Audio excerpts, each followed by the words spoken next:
এর মধ্যে সবার মধ্যে কি আছে? শোক আর শোক। এই শোক থেকে নিষ্কৃতি পাওয়ার জন্য মহাপ্রভু দিয়ে গেলেন যে হে জীব, এই শোক থেকে নিবারণ মুক্তি পাওয়া যায় কিভাবে?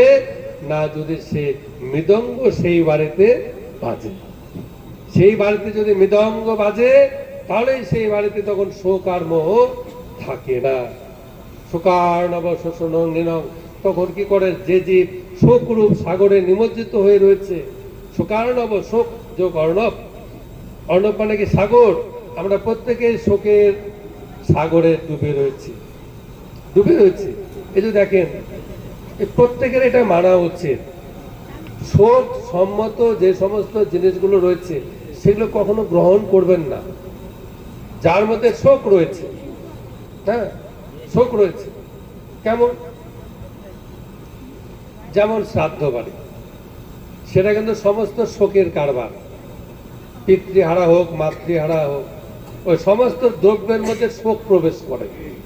এই জন্য যারা ভজনে আছেন ওই দ্রব্য কিন্তু গ্রহণ করবে না। করে করে কি? ওই দ্রব্যের মধ্যে শোক প্রবেশ করেছে। এই যে সেদিন আলোচনা করলাম না, অন্ন দোষ, সেদিন আলোচনা করলাম।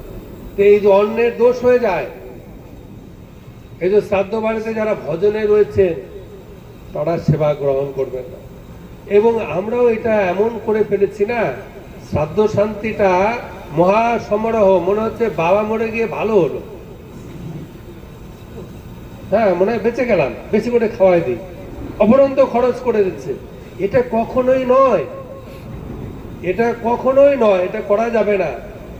পিতামাতার কাজ যত সামান্যভাবে পার করে দিতে হবে, তারপরে তুমি সেবা দাও। বৈষ্ণব সেবা যখন দেবে তখন তুমি মহা সমারোহে করো, বৈষ্ণব সেবাটা মহা সমারোহে করো। আর এদিকে আমরা কি করছি? শ্রাদ্ধ শান্তি হচ্ছে আর একেবারে কাটা টাটা নিয়ে এসে রেডি, কাটা রেডি করি না। বুঝতে পারলেন তো? কাটা বুঝতে পারলেন?